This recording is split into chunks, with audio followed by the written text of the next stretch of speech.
Mr. Awadi Hashim Ahmed, Madam Tamari Robina, Madam Ashire Wawundo, we really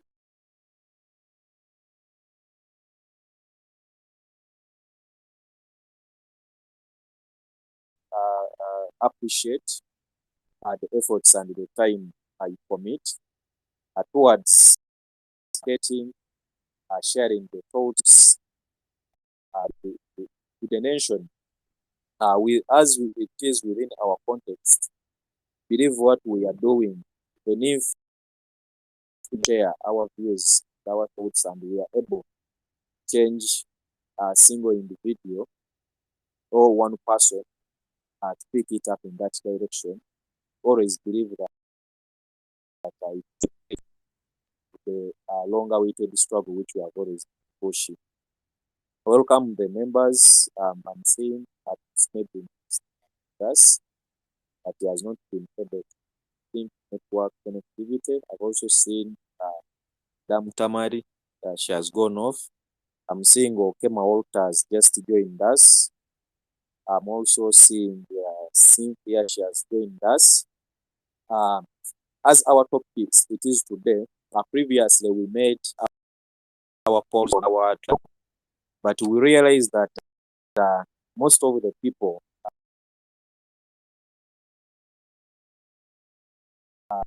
which was commitment, the level of commitment which people have exercised for 25%, alongside the 50%, 75%, 100%. And it is visible that within the ongoing crisis, the economic crisis which we are having in the country,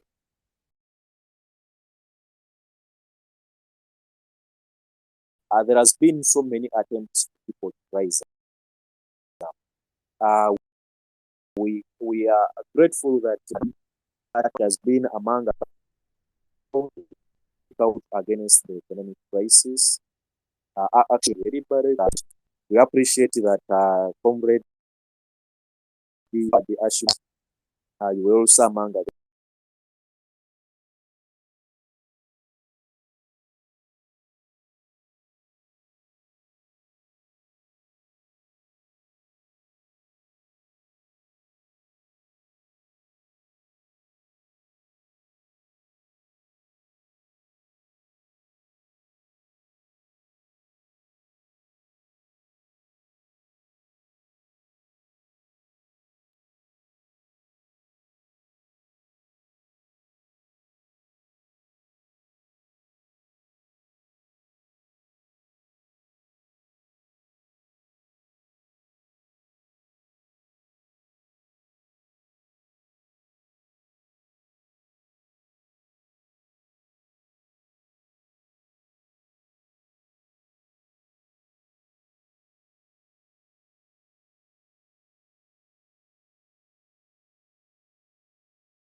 I think my account, I was getting some issues. I was saying that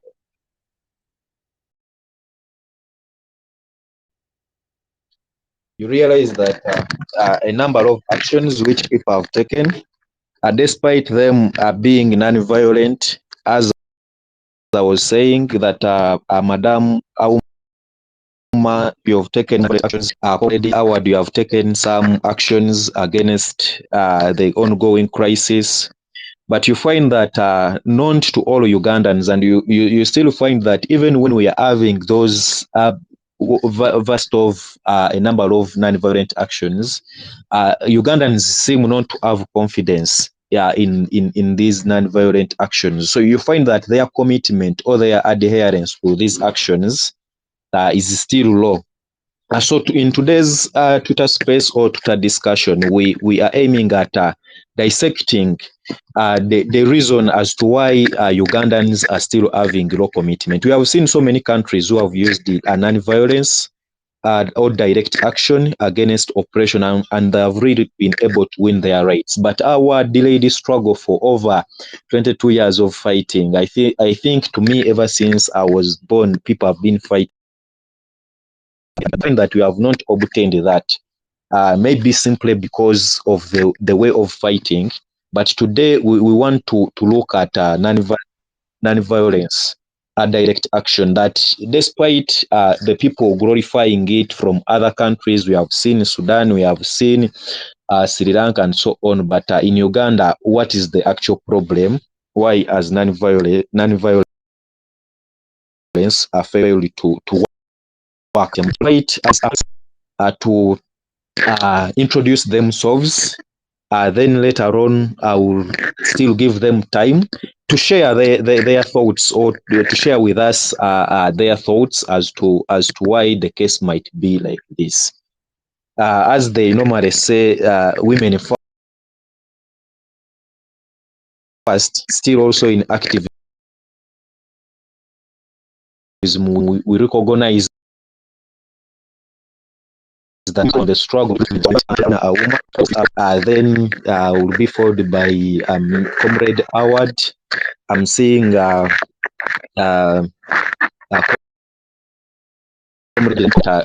yes, Madam Tamari, you're welcome.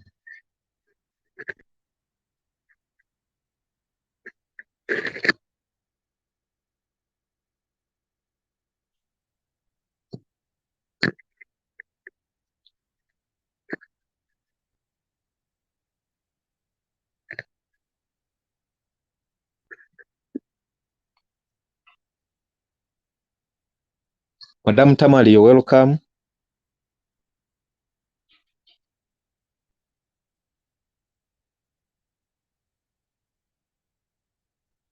Okay, let me invite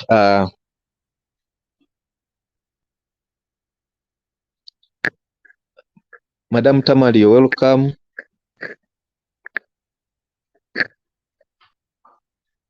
Let me meanwhile invite Comrade Howard to share with us.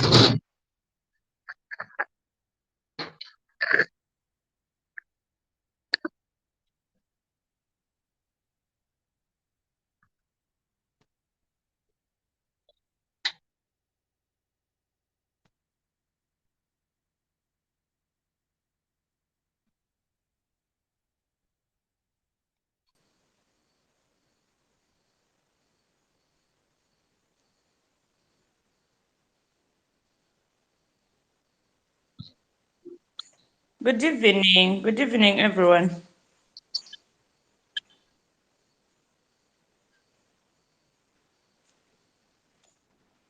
Good evening to you. Just like they've mentioned, I'm Tamalia Uma. I am an activist. When the right time comes, then I'll speak. Thank you.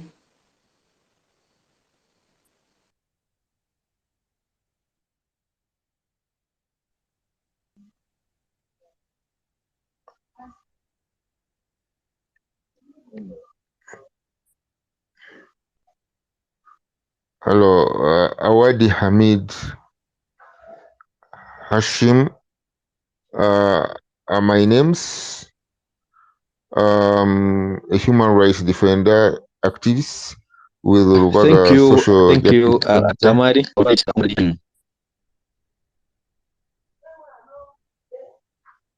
Yeah. We'll also speak after I'm given a go ahead to start expounding on the topic before us. Thank you. I will invite Comrade Ashley. Comrade Ashley, you're welcome. Hi. Oh, hello. I'm Ashley Baudo from Nairobi, Kenya, a community organizer and trainer. Thank you.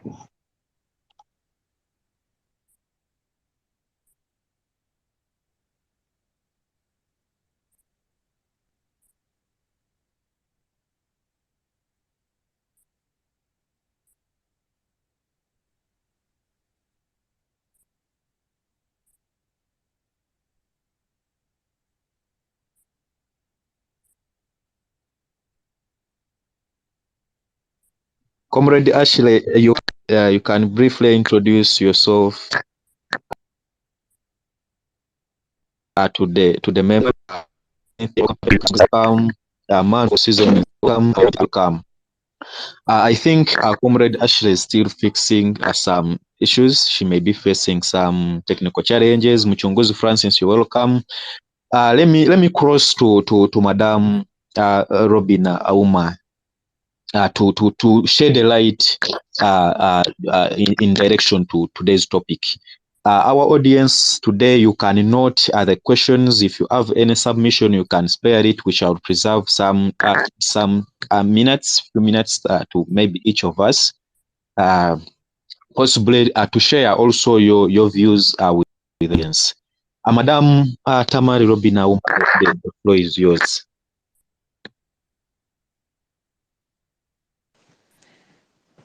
Well, thank you very much once again, Ost, and the leadership of the freedom movement. Today we are talking about Uganda's commitment to non-violent direct action, the law commitment. I want to draw our attention to the fact that from 1986, when Uganda was captured, some people call it liberation, but me, I call it a capture. When Uganda was captured, since then, we have been under the military rule, which is witnessed in very many sectors. Of late, I got to realize that almost every sector is run by the army. There are those that disguise as civilians, but they are indeed the military. So, from this topic, I want us to look at this military rule as being one of the factors that scares away Ugandans, because like when we just imagine soldiers, we will imagine guns, we're going to imagine death, we're going to imagine, for me personally, the concept of peace has never come with a gun. Whoever I see holding a gun is not peaceful to me. That is to me. Though to any other person, maybe peace means holding a gun. For me, peace means holding hands together. So, from that time, Ugandans have been faced with this challenge that they even fear to join certain movements, however peaceful it may be. Giving an example of just a street march with placards. Some of us have tried it, but people lack the zeal to join. They fear the police or the will come for them. So there is that capture of the mind that has been centered around the military, around the police, that is centered around the violence that people expect. So it makes people less interested, even when they really feel that they can be part of this. They feel less interested, because I have ever asked these questions on the street randomly, but you will not find somebody saying that I was busy. No, they could join, but they just fear such violent repressions that would come from what? From the military. And this has been something that has been instilled now in the minds of people.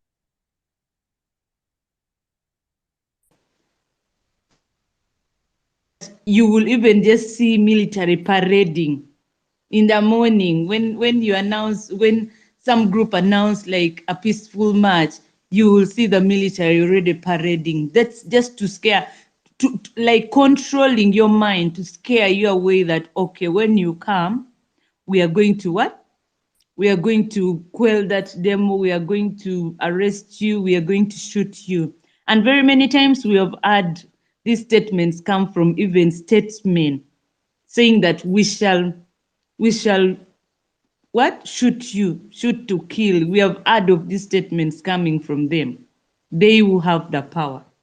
So I feel that the military capture of this nation has also captured the minds of the people to think that okay, whenever you think of going there to demonstrate peacefully, it will happen like that. And we have always seen it happen. And this is actually the reason as to why I feel that many people are not interested, even when they have the heart to join the struggle using non-violent means. They see it like not meaningful, and they end up not being part of it. You will end up matching 3, 4, 5 of you, and nobody will join you. And then also another thing that I have seen, which is very critical, is lack of confidence in these non-violent actions. We all understand that when people, okay, Ugandans or leaders, political parties, and leaders of movements have done these non-violent actions many times. Of course, most of our intentions is driven towards change.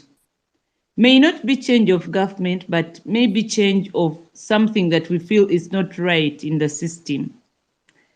But it always yields very less meaning, it's less fruitful. Not because people have not done enough, but because responsible persons are not bothered to address these needs. So people have now turned to realize that, okay, even if you go there to demonstrate, there is nothing that will happen. I remember recently when I was arrested for demonstrating against high prices of goods. The RCC asked me, "You think your demonstration can change anything?" You see, that was a very sarcastic question, but to me, I did not take it as sarcastic. I took it like that's how power has now got into the mindset of those who hold it, that they feel that nothing we do can really push them. They really don't care because after all, they are the ones who can decide on what to do. We have seen the president come to address the nation over issues, the same issues of prices, and he says nothing. So how do you then feel for that Ugandan outside there? They have seen the efforts that has been made by you and me and Kiza Besigye, Bobby Wine, any other person. They are not seeing it yielding fruit. And so they feel there is no point joining this. Even if we join, people who have done this before, people who have demanded this change before, nothing has happened.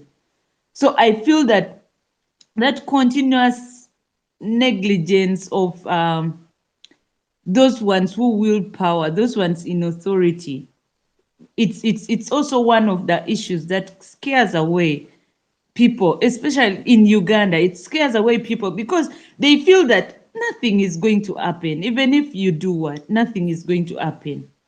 And we have really seen, though I'm not saying that we do this and it has completely no impact. It always have impact, but less impact. So this is why Ugandans are really not so much committed to these nonviolent actions. I want to take our minds back to last year's demonstration that it anyway turned violent. I'm not encouraging that people should use violence, but I saw that it turned violent. And this, I want to also believe that Ugandans feel they are tired of begging. That when something has turned violent, it's again what people want. And yet, violence is what dictators use, like trust the most, because that is where they are able to kill like they like.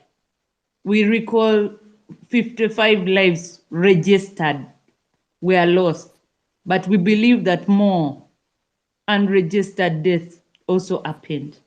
So Ugandans have this feeling that they are even tired of waiting. So non-violence means nothing to them at this point.